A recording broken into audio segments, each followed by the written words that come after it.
Chapter 1. Gaining Purpose. The tunnel seemed to stretch on forever. Looking over her shoulder, Zelda wasn't able to see the light of the opening any longer, but that didn't mean they were nearing the other side yet. This was her least favorite part of the journey.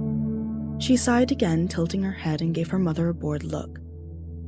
Queen Z Tibersis Hyrule either did not notice Zelda's impatience, or did not care. She continued to look straight ahead. Zelda made a quiet and looked down at her saddle. She knew these trips were important, but she just couldn't muster any excitement for them. The sages were so boring. Zelda began visiting the sages 4 times a year when she was 7 years of age, as her mother had done before her. The training sessions had been frightening at first, but Zelda had soon lost her fear of underperforming. The ghostly group of tutors quickly gave the impression that they could not be impressed. Now the sessions held only frustration and disappointment. Zelda much preferred her private sessions with her mother back at home, but the queen insisted that these sessions were important. The sages were closer to the goddesses, and therefore were better able to measure her progress. Or something like that. Never mind that. Her mother possessed the lifeblood of the goddess Hylia herself. Zelda sighed for the millionth time and spurred her pony into a trot, earning her startled looks from the guards and a surprised exclamation of, "Zelda!" from her mother. Zelda smiled as she moved to the head of the caravan and turned her pony toward the queen. She passed her mother with a whoop of joy and turned the small beast again once she had reached the end of the line of soldiers. Her cry of defiance echoed from the cavern walls until she slowed to a walk by her mother's side once more. The queen bore an expression of mild frustration as she fixed Zelda with a focused gaze. "Zelda," she began, her voice melodious and tired. "how many times must I ask you to behave with the decorum owed to your station?" Zelda grinned and stuck her tongue out at her mother, who winced. "But Mother, you know this is the most boring part of the trip." Zelda bent her head forward and fixed a small pout on her lower lip. "However, I shall strive to reflect better on you in the future," she recited. The queen sighed. "Think not of me, but of yourself, love. You are no longer a child. You must show me that you are ready for the responsibilities coming to you. Not for my approval, but for your own success." Her mother paused. Zelda was hoping the queen would leave it at that when she finally rejoined. "There are some who do not think you are ready for what little responsibility we have already given you." Zelda looked up at her mother, a sinking sensation dropping through her chest and landing in her stomach. "But what do you think, Mother?" Zelda's question was quiet and hesitant, potential answers racing through her mind and making her chest tighten with worry. The queen turned and met Zelda's eyes, offering a small smile. She moved her mare closer to Zelda's pony and palmed her cheek. "My little bird, I know that you will rise to the occasion when the time comes. But now, I do wish you would try a little harder to be mindful of your position. You are constantly representing Hyrule, your father, and me." Zelda returned her mother's smile and nodded, turning forward to watch the dark tunnel ahead of them. At less than 13 years of age, she still possessed the wild spirit of a forest sprite. She often let her curiosity drive her actions, as her parents had encouraged when she was young. Her father was particularly encouraging that she should always investigate things she didn't fully understand, but even he had been more serious with hers of late. It seemed childhood was indeed coming to an end. Zelda stood in her stirrups and strained her eyes, trying to see the light at the end of the tunnel. She was about to spur her pony forward again when she caught her mother watching her out of the corner of her eye. She settled back in her saddle and fixed a smile onto her face. The soldiers' torches flickered off the tunnel walls. This voyage was truly taking forever. After another hour of slow travel, they finally left the close darkness of the cave tunnel. Zelda took a deep breath and smiled up at the sky, which was streaked with pinkish clouds. The sun had started its descent. They made camp on the edge of the Gerudo Desert, surrounded by boulders and scrub greenery. The air here sweltered against Zelda's skin, a harsh change from the cool, moist climate surrounding Lake Hylia. The wind was largely still for a moment, but Zelda knew how hard it could howl across the area from previous trips. A far line of mountains marked the boundary of their vast kingdom, and an end to the shifting sands of the small but unforgiving desert region. Zelda set up her and her mother's bedrolls in their shared tent. When she finished, she searched their small encampment for the queen. Queen Tibersis was speaking with the captain, who bowed and hurried off in another direction before Zelda could join them. She eyed her mother's riding jacket billowing in the warm breeze now coming off the sands. The queen only ever wore pants while on extended journeys, but the jacket had long, wide tails that gave the illusion of a gown. She was always regal, dignified. Zelda felt awkward and childish next to her. She raised her chin a bit higher, ensuring her back was straight and her hands were clasped behind. Mother? Zelda said as she approached, bowing her head forward a bit in respect. Her mother turned and smiled, the picture of clandestine royalty. Zelda, She replied, her voice warm and somehow still distant. Zelda hesitated, not wanting to let the queen down. After a brief pause, she looked away, resting her eyes on a bush that was struggling to remain rooted in the tight rocks with the constant wind. What if... She sighed, the familiar weight of the sage's expectations rising in her mind and settling on her shoulders. What if I let them down again? What if I'm not doing enough? During their last journey, the sages had not been impressed by her small amount of improvement and stated that she needed to gain mastery of her powers. Zelda thought she was making good progress in the 5 years since her training had begun, but that encounter had shaken her confidence. Her mother touched one of Zelda's elbows, and Zelda turned in response, hugging the queen tightly. She buried her face in the navy fabric of her mother's tunic, unwilling to meet her perceptive eyes. my little bird, Her mother cooed. you can only do so much. If the sages expect you to be further along in your training than you are, then they need to adjust their expectations. My precious girl, you are doing all that you can. And so you are doing enough, I promise. The queen smoothed her palms down the back of Zelda's head, following her chestnut hair to her shoulders before enveloping her in an embrace. Tomorrow I want you to do your best to complete the training exercises. But if you are unable to, I don't want you to be worried. We will keep working at it. I have full confidence in you gaining control over these powers. Zelda looked up at her mom, in return the loving smile she found on the queen's face. The queen had high expectations for Zelda, but moments like these were what she lived for in their relationship. Thank you, Mother. Zelda murmured. Of course, dear. Now, why don't we go and see what is being prepared for dinner?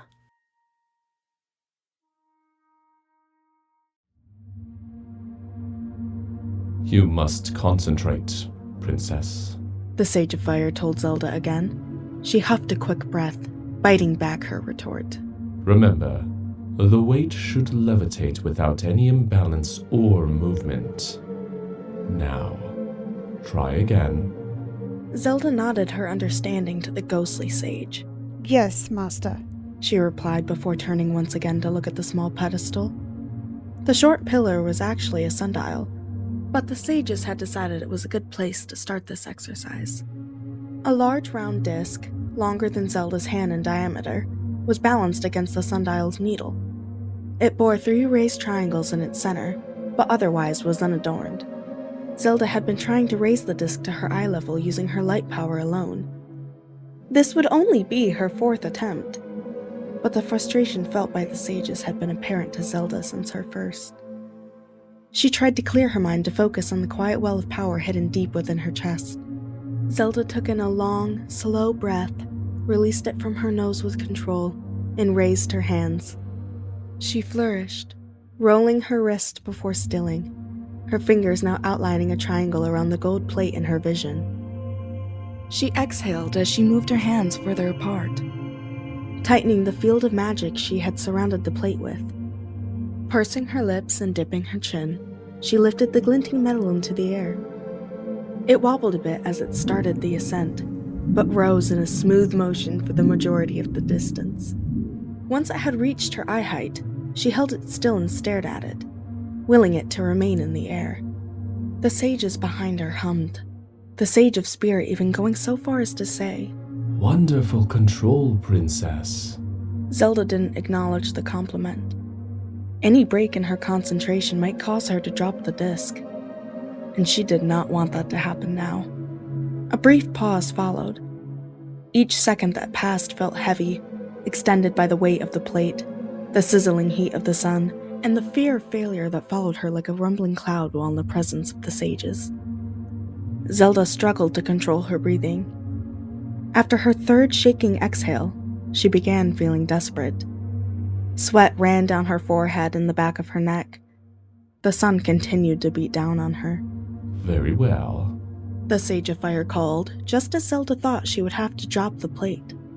"Now, bring it to my hands." Zelda blinked, struggled for control again, and turned when she felt that she could make an attempt. The disc floated motionless on her left, and the sage stood expectantly on her right. Altogether, about 20 yards separated the two. She planted her feet, took another breath, and on the exhale she pulled the disc across the terrace. It began wobbling violently about halfway to the sage's waiting hand, and she slowed it, fighting to regain control. The plate slowly stilled. Zelda ignored the burning sensation in one of her eyes as a drop of sweat slid into it. Her breaths began to come in gasps now. But still she focused, bending the full force of her will on the plate. It began moving again, slower than before. As it came over to the sage's ghostly palms, Zelda rotated her hands and the plate followed suit. It slowly settled flat in the sage's grasp. Zelda took a large breath, filling her lungs with the warm air before slowly lowering herself to the stone ground. She felt lightheaded, and the courtyard was slowly beginning to roll over itself. She squeezed her eyes shut tight and wrapped her arms across her abdomen. A whimper escaped from her throat through her nose. Zelda heard the clink and shift of armor as a soldier moved to her side. A leather-covered hand gripped her elbow. "Princess?" A young man began gently. "Come out of the sun, my lady. We have water for you." Zelda forced her eyes open and was relieved to see that the courtyard had stopped moving. She took the young man's hand from her elbow and they rose together. He seemed very young to her, and in need of a haircut. His straight, brown hair neatly covered his hazel eyes as he smiled at her. "May I support you, my lady?" He offered his arm and Zelda took it thankfully. Before moving away, however, she turned to look at the sages. The Sage of Spirit was bobbing slightly, the only one of the 5 specters to give her an indication that they were pleased. Zelda's head dropped an inch or so, disappointment stabbing through her chest. She turned and walked away, leaning on the soldier's arm as they progressed slowly. Her head continued to spin in waves. The training continued for 3 days, during which time Zelda was able to accomplish a little less than half the tasks set for her. Everything they asked her to do was new after the exercise with the gold plate, the latter portion of which had also been new. She continued to struggle through the training, and the young soldier made sure that she always had water within a few feet of where she was training. Between exercises, Zelda investigated the old courtyard. She'd been there many times by now, but it seemed a better use of time than simply standing and waiting for the sages to finish their deliberations. The queen saw Zelda in the mornings and evenings. She was always encouraging, but Zelda knew the sages were frustrated by her slow progress. Her mother spoke with the sages before they left the ancient temple every night, and Zelda was never present for the conversation. She often heard snippets and echoes. Her current trajectory of improvement would not merit the goddess spirit in 6 years. Queen Tibersis pushed back on that assertion, saying that 6 years was a long time and that she was confident that Zelda would be ready by then.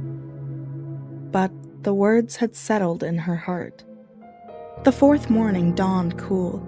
Zelda was able to see a thick bank of clouds away over Lake Hylia, across the high ridge of stone that they would need to pass through again. She shook her head. It often stormed near the lake, and she hated being drenched while camping. It would be a very uncomfortable evening if experience was any guide. The company rode harder than they had on their way into the desert, trying to reach the lake side before full night fell. Zelda was silently grateful for the excuse not to talk to anyone, wrapped up in the feeling of defeat the sage's words had instilled in her. They slowed the horses to a fast walk as they passed through the dark of the cave tunnel, and the queen took the opportunity to check in with Zelda. You seem quiet this evening, my sweet, she said, fixing Zelda with a curious look. Zelda looked down at the reins in her hands before replying. I am tired, Mother, she murmured. It was not a lie. Zelda couldn't remember ever feeling so tired before in her life. It was also not the whole truth, however. Zelda didn't want to talk about what she was feeling. Not now, while it was still so raw. She looked forward, hoping her mother would let it drop. There was a pause, and when the queen spoke again, her voice was gentle. That is fair. You've been very hard at work these few days. Zelda turned her head a bit so she could see her mother in the corner of her eye. The queen smiled as she observed Zelda. Her posture relaxed and open. Zelda sighed and turned forward again, not wanting her mother to think she needed a pep talk.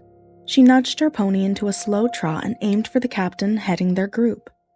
She felt poorly enough, as it was without anyone trying to put a positive spin on the sage's words. The night was loud and uncomfortable, all of their equipment having been drenched as they set up camp. Zelda woke with water saturating her bedding pad and growled in frustration. Moving her bed, a small puddle formed beneath where she had slept. Thunder had rumbled like giants arguing all night as the storm swept over the area and moved off over the continent. Zelda groaned. The lack of sleep, coupled with how damp and cold she felt, was enough to set her mood off in a poor direction. Zelda ate the food prepared for her quickly, savoring the warmth of the scrambled eggs. The queen approached with her slow, measured steps as Zelda finished filling her mouth. She closed her eyes and concentrated on the heat blooming down her chest and into her stomach. Queen Typesus gently cleared her throat and gave Zelda a pointed look when she had her attention. Little bird, her mother chided. What did we discuss on the way to the temple? Zelda's temper flared, but she tried to keep her emotions in check. She swallowed her overly large mouthful of food. I am freezing cold and wet, Mother, she replied, her voice edged with more frustration than she had intended. She continued with more control over her anger. I am sorry to have acted in such a way. I will strive to eat more slowly, to not disappoint you further in the future, even if I am shivering from the cold. Zelda's mother began rubbing her upper arms vigorously to warm her. She smiled at Zelda, eyes dancing with quiet amusement. Zelda furrowed her brow. Oh, my dear. Come, stand under the sun's rays. It will help to warm you better than a small bowl of food, anyhow, the queen said, leading her daughter out from under the small tent where the food had been set on a table. Zelda looked at the ground as she followed, the picture of dejection. After standing silently together for a few moments, Zelda's mother gently squeezed her shoulders. See? Better already, no? She smiled down at Zelda, who looked up into the clear blue sky. Yes, the sun does help. Thank you, Mother, Zelda replied.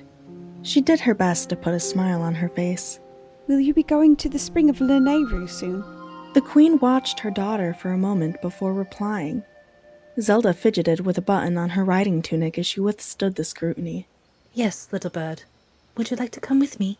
Zelda's eyes snapped to her mother's, unsure that she had heard correctly. With her perceived shortcomings with the sages still in the forefront of her mind, she stuttered.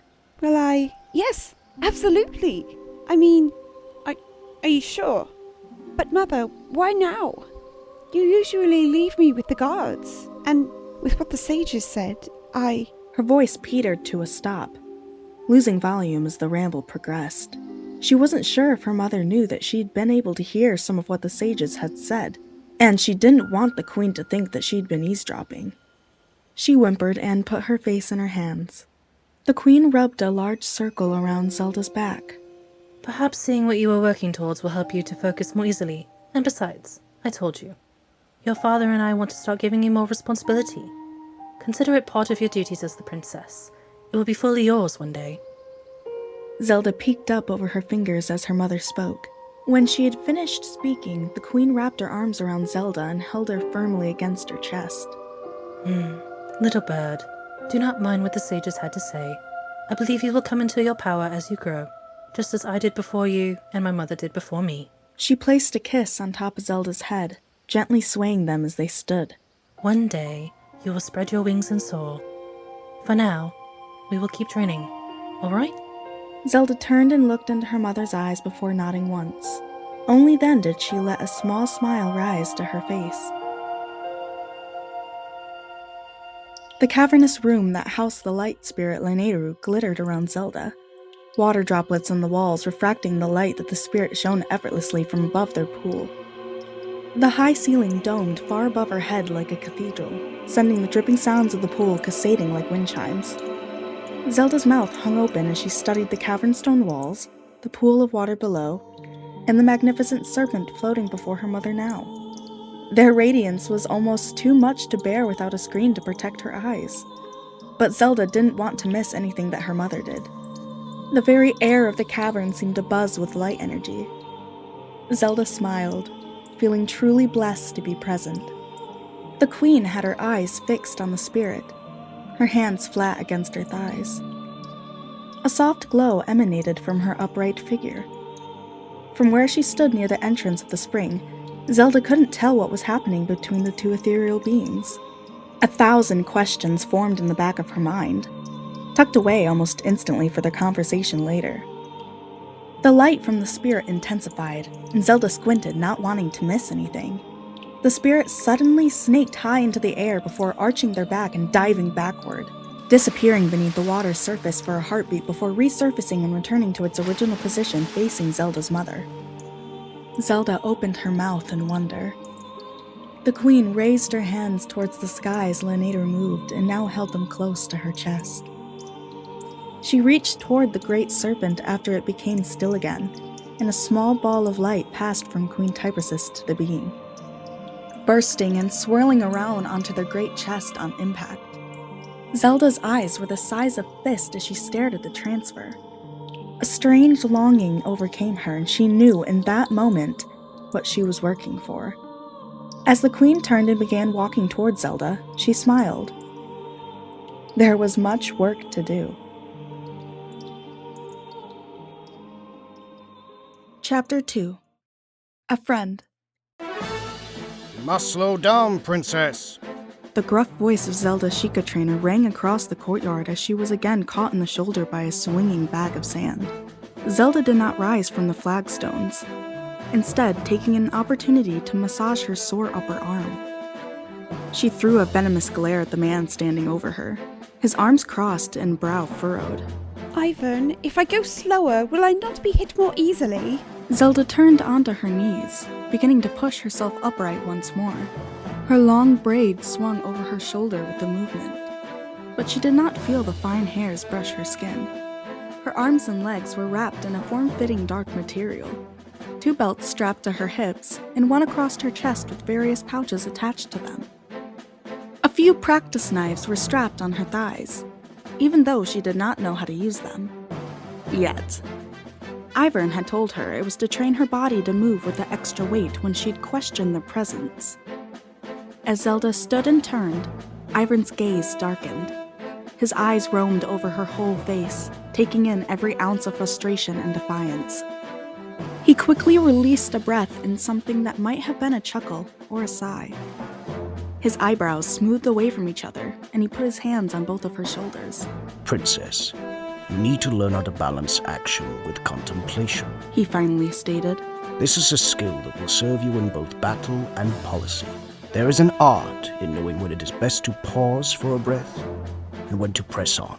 He turned to face the obstacle course Zelda had tried to complete, resting one of his arms across her shoulders in a familiar fashion. When you move, you must do so with conviction and speed. But before you move, you must pause and analyze the situation. Rushing in head first will rarely serve you and will almost always put you at some risk. Zelda frowned and nodded. I thought I had the timing down before I continued. She looked up at her trainer as he squeezed her shoulder. I thought I had paused long enough. I'm glad to hear that you at least thought about it. That is the first step. Ivan said, a smile tugging at the corner of his mustached mouth. Now, try again, but slower this time. There is no race.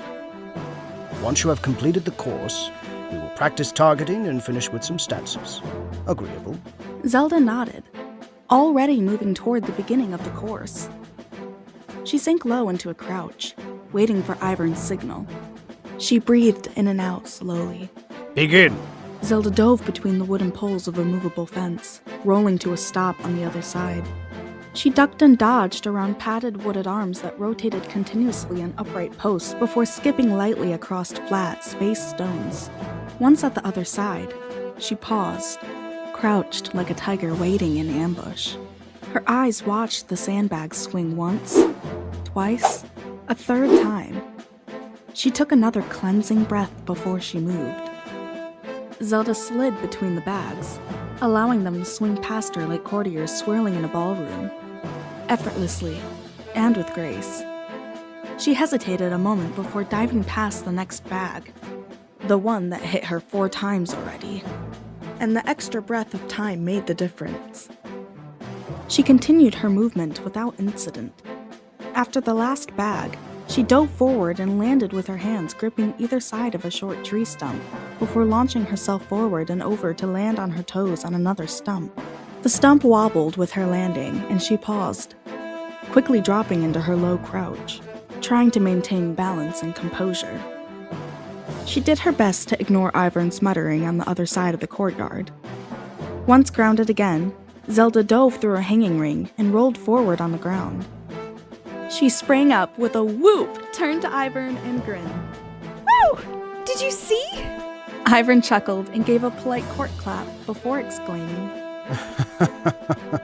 Excellent work, Princess. Look what happens when you remember to slow down. Zelda laughed and grinned up at the sky. Yes, I will always remember to listen to your advice the first time in future. Zelda dropped her shoulders, releasing tension that she hadn't realized she was holding. Ivern walked through the course, stopping all of the moving parts. He turned and gestured to the other side of the courtyard.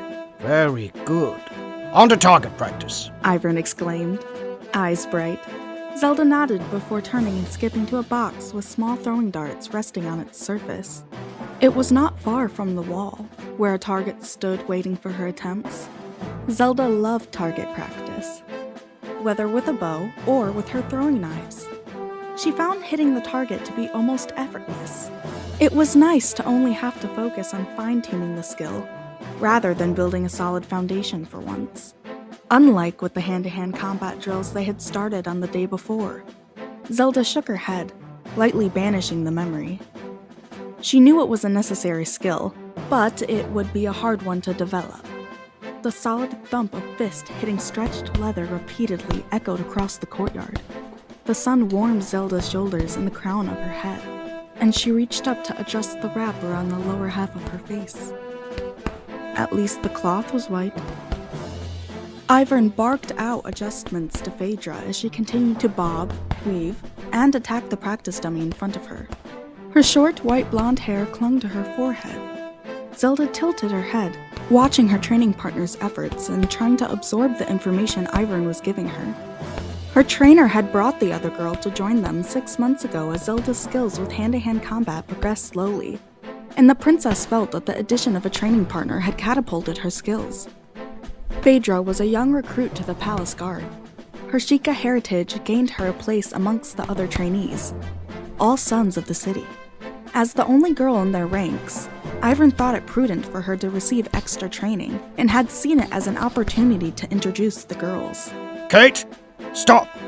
You will injure yourself if you continue like that. Ivern's exclamation swiftly brought an end to Phaedra's motions. Zelda was still unsure about the code names that each girl had received, but Ivern insisted that they use them during their training. She silently moved closer to the pair so she could hear and see what Ivern was explaining. Need to make sure you keep your arm braced, like this, see? He held Phaedra's left wrist in his hands, flexing and extending it to accentuate his point. You'll fracture your arm for sure if you don't. Phaedra nodded twice, still catching her breath. Her fiery eyes sparkled from the exertion, and Zelda had a hard time focusing on the demonstration for a moment. She shook her head, hoping her training partner hadn't noticed her prolonged gaze. Roughly 2 years had passed since Zelda's first encounter with the spirit Laneru.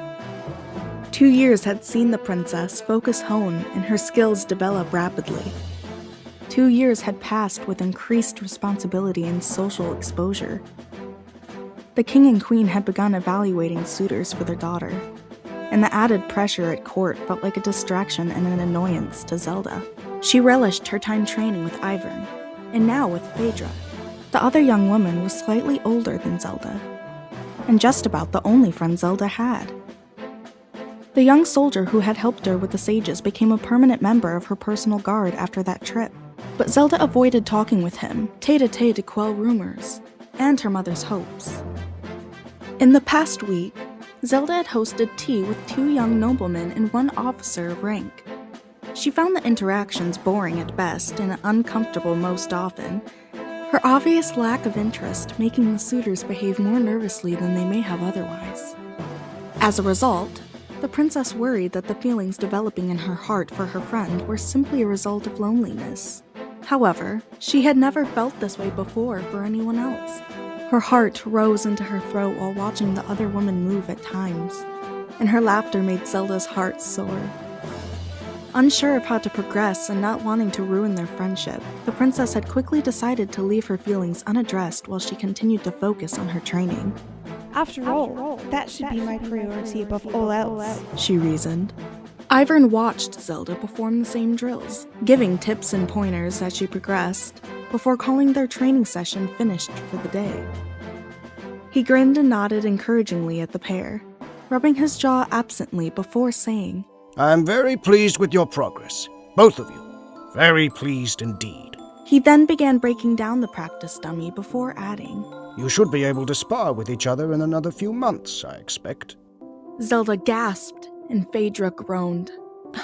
Ivern, a few months? We could spar with each other now. The latter asserted, voice low and breathless in a way that made Zelda swallow.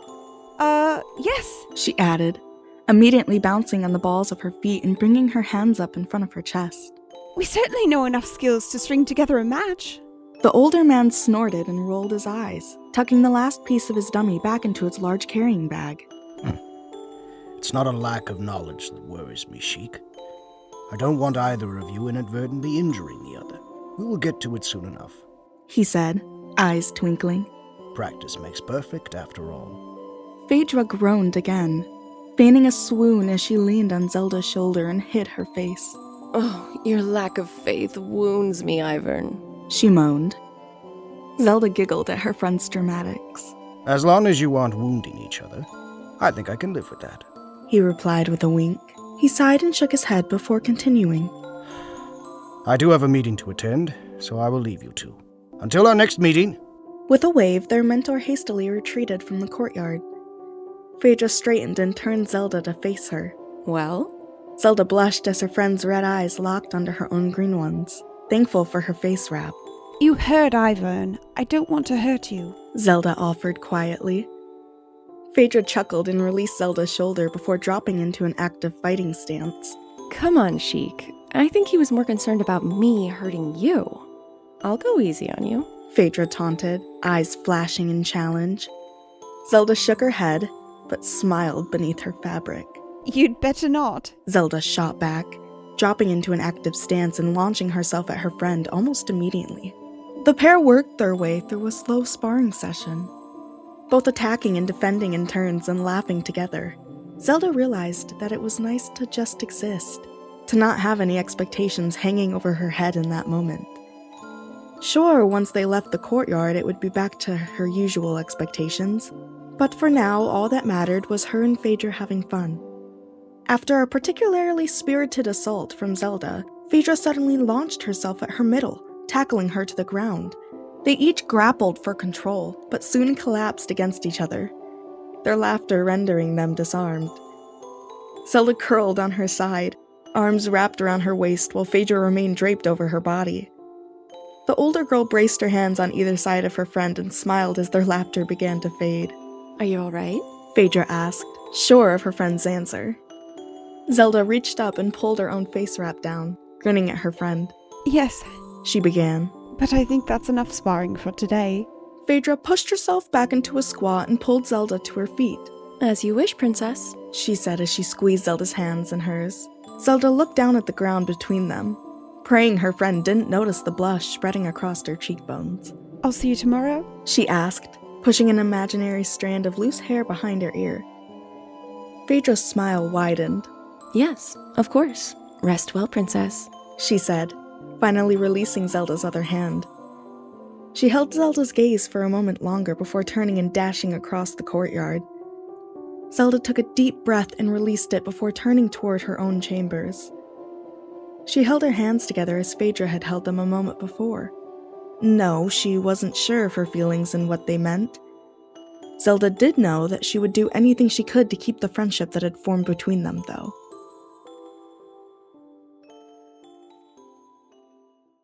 Chapter 3. A Meeting of Leaders. Zelda set her teacup down in its saucer before placing both on a low table near her. Usually, she loved the library. As a young girl, it had been a portal to other times and places for her, a seemingly unending source of imagination. Today, the light filtering through the windows only seemed to highlight the dust in the air and the lack of space between the rows of books. Zelda felt trapped. The young man in the opposite armchair took another delicate sip of his tea before setting it down as well. He pushed his circular spectacles further up the bridge of his nose, an action Zelda suspected was a nervous habit. He had already done so 10 times since entering the library 15 minutes prior. Zelda looked longingly out at the blue sky. She should be helping with final preparations for the trip she was taking with the Queen, not wasting her time with another suitor. Practicing any number of skills would be a better use of her time than this. They never seem to know what to say. She sighed and finally turned to look at the young man. I wonder what my parents saw in this one. Lord Albrecht, thank you for taking the time to meet me today, Zelda asserted with a small smile. I understand that you are often busy with research. The young man's auburn hair swayed across his brow as he nodded, giving a nervous chuckle. Yes, that is true. My father is very driven, and I do all I can to help, he murmured in reply, his voice soft like the rustles of old pages being flipped.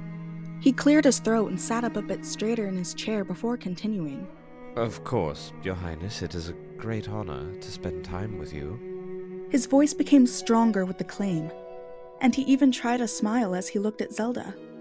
She returned it and picked up her tea once more. Do you read much yourself, Highness? Zelda smiled against the edge of her cup as she took a sip. Resting the saucer in her lap, she replied, When I was younger, I read often. I was always fascinated by history and cultures different from my own. However, as I have aged, my focus has had to shift, and I find I do not have the time for leisurely activities as much. Oh. Lord Albrecht replied, obviously disturbed by this fact. I suppose that running a country or learning to become the next monarch must put demands on much of your time. Zelda hummed in agreement. Lord Albrecht cleared his throat and finished his tea in a swift swallow. Then he stood up. Zelda followed, turning a look of mild surprise on the young man. My lady, I would not want to waste your time. Lord Albrecht pushed his glasses up the bridge of his nose and licked his lips before continuing. I am honored deeply that I was ever considered to court you, but I do not think your lifestyle, the lifestyle of the royal family, will be conducive to my academic pursuits. I would never want to create hope where there is none, Your Majesty. Zelda gave the young man a small smile. I appreciate your candor, Lord Albrecht. Good luck in your academic pursuits. Appearing flustered and embarrassed, Lord Albrecht hastily gave a farewell and left the private library. Zelda heaved a sigh. That is the third suitor this week, she mused. At least he seemed to possess some common sense. She shook her head and turned toward her suite. Now, to finish packing. Large, puffy clouds floated past the mountaintop as Zelda looked up at it. The peak was still some distance away, but a steady stream of dark smoke was visible rising from its top and mingling with the clouds. Zelda shifted in her saddle, made somewhat uneasy by the sight. My lady? Asked Fergal, moving his mount closer to Zelda's own. The kind soldier was ever vigilant to Zelda's emotions, and was often the first to notice if something was bothering her on these trips. She smiled at him briefly before returning her gaze to the summit. It appears the mountain is smoking, she stated. I wonder when it last erupted, and if we need to worry about evacuating the area anytime soon? Fergal looked at the peak as well before nodding. He smiled at Zelda and replied, I did some research on the area this week to prepare for our journey. The caldera that the Gorons live near is active, but there have been no significant eruptions in recent years. Please, try not to let the smoke make you uneasy. He continued, smiling and nodding as they walked their mounts along the road. Zelda nodded in turn before answering. Thank you for your reassurance. Of course, Princess. Please, let me know if there is anything else I can do to make you more comfortable. Fergal offered before slowing his mount and directing her back to the edge of the road again. Zelda breathed deeply, enjoying the crisp feel of the air away from the castle. In a few more hours, they would pass through the small village of Kakariko, where they would be hosted at the inn. The Goron settlement was only a short hike further. Zelda tried to clear her head and watch the clouds float by, but something made her feel restless. She glanced around at the various members of their entourage. When her eyes drifted over her mother, the queen lightly spurred her mount and took Fergal's place at her side. It is a lovely day for riding, is it not? The queen reached out and squeezed Zelda's elbow as she asked the question. A warm smile spread over her face. Zelda returned the smile and nodded. What were you discussing with our dashing god friend, dear? Zelda rolled her eyes. Mother, that is inappropriate, she admonished quietly, returning her eyes to the horizon. Queen Tibersis chuckled, the sound light and joyful. Oh, come. You cannot deny that he's quite handsome, she continued. Zelda sighed. He was merely putting me at ease about the smoke above our destination. Do you know when the caldera last erupted? The queen's smile became tighter, more measured, as she dropped back into a more business-like air. The mountain erupted many years ago, and the Gorons moved to their current location at that time. I think the caldera is known to occasionally throw some rocks, but it should not be anything to be worried about, little bird, she supplied. After a pause, she continued. Zelda, answer me honestly. Would you like me to include Fergal in our list of potential suitors? He comes from a decent family, if I'm not mistaken. The sound of horse hooves clipping against the ground was her only answer. Following another lengthy pause, Queen Tibersis sighed. Please answer me, dear. I want to involve you in this process as much as I can, she added. Zelda finally turned and looked at the queen. Must you find me a suitor already? I am not yet 15, Mother. I have no interest in those sorts of things, she answered, feeling warmth rise in her face as she spoke. The queen reached across the space between them and squeezed Zelda's hand. I know, little bird. You have been so focused on your training. I am proud of your progress. I met your father when I was 16, though, and there are many eligible young men in our kingdom for your father and me to consider, she answered as gently as she could. We want you to be happy. So if there's anyone you already know who you would like us to consider, I want you to tell me. Phaedra's red eyes and bright smile rose unbidden in Zelda's mind. Anyone? Yes! Are there any young men I should know about after all? Zelda couldn't help but feel disappointed at her mother's specification. But why? She wasn't sure of her feelings toward her friend, but she knew it felt wrong to discuss with the queen. You could include Fergal, I suppose, she replied quietly after a moment's thought. Queen Tibersis smiled at Zelda. Zelda had seen Goron merchants in Castle Town before, but this was her first time visiting their settlement. Many of them were similar enough to their traveling brethren.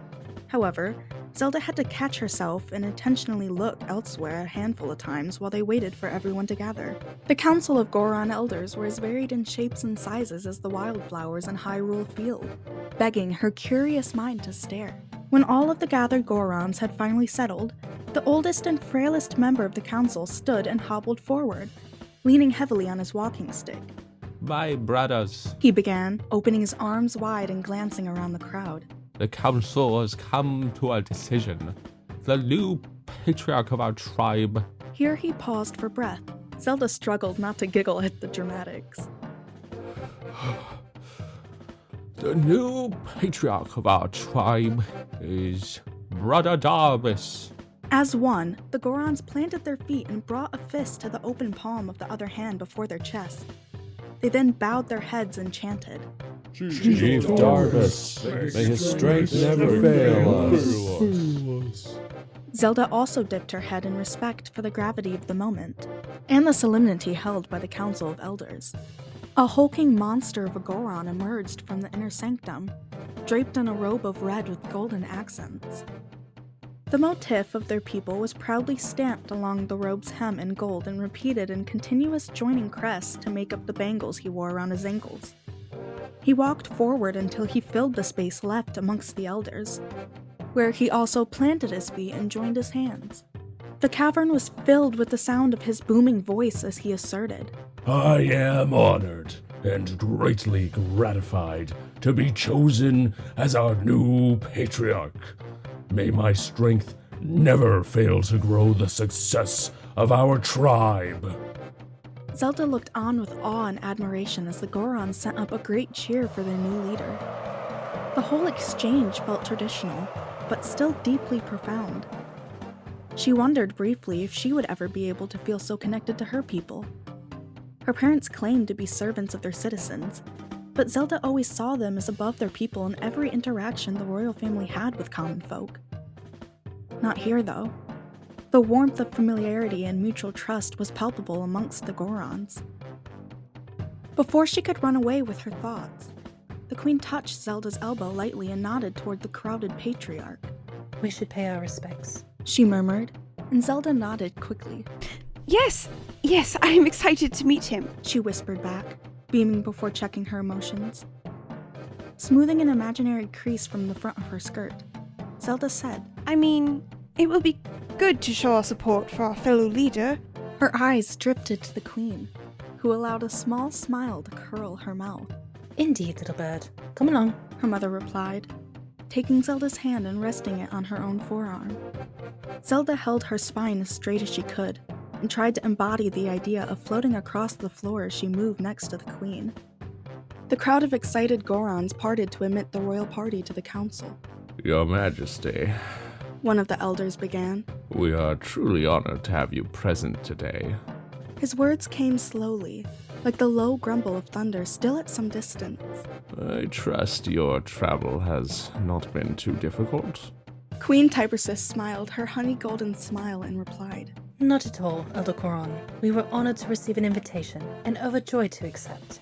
Zelda smiled, trying to emanate her mother as well as she could. She was focusing so hard, doing her best not to let the queen down, that she almost didn't realize that someone had addressed her directly. Princess Zelda, this is an unprecedented meeting. Never before has a princess ascendant witnessed the ceremonial anointing of a new Goron patriarch, Chief Darbus said. His voice was so deep, Zelda could feel it vibrating through her chest as he spoke. She allowed her smile to widen. May this meeting of leaders bring strength and prosperity to both of our people. Zelda took a half step forward and replied, Thank you, Chief Darbus, but I am hardly ascendant. Give me another few years to learn all I can from our queen. A warm chuckle ran around the group of elders. Zelda took a grounding breath before continuing. Regardless, I join you in wishing strength and prosperity to both of our people.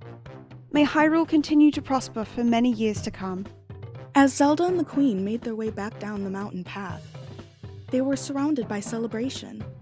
Gorons danced in the streets, and lively music was played on drum and pipe. When they stepped back into the Kakariko village boundaries, and they were once again able to hear each other's words, Fergal appeared at Zelda's side. That was very well said, my lady, if I may say so, he said quietly. Zelda turned and found his face brightened by a rare smile. She bit her lip. I felt rather foolish, speaking in front of all those important people, she murmured, trying not to let her mother hear. Her eyes slid nervously to the Queen's back. Fergal caught her look and dropped the volume of his voice to match as he replied. Nonsense, Princess. Begging your pardon, of course, but you are one of those important people. You carried yourself very well up there, and I think you should be proud of yourself. He smiled again and stepped away from Zelda's side before she was able to reply. His words warmed her and echoed around her mind for the remainder of the night. Next time on Suffusing the Light, The sages seem impressed today, my lady. They had better be. We have one final trial for you today, Your Majesty. Sages, are you certain? The space was replaced with an inky darkness that felt cold and hungry. Disappointed does not begin to describe how I feel right now. What happened today? The sages tested you. Come down to the tavern with me, Sheik. You've been stressed lately. You could use a chance to loosen up. Phaedra, is that you, girl? Phaedra laughed and something loosened in Zelda's chest at the sound. I was unsettled by the Guardian, whatever it was. It did not feel right to me. Rise, my daughter. This evening you come into your inheritance. The kiss started soft. Zelda, what is going on here?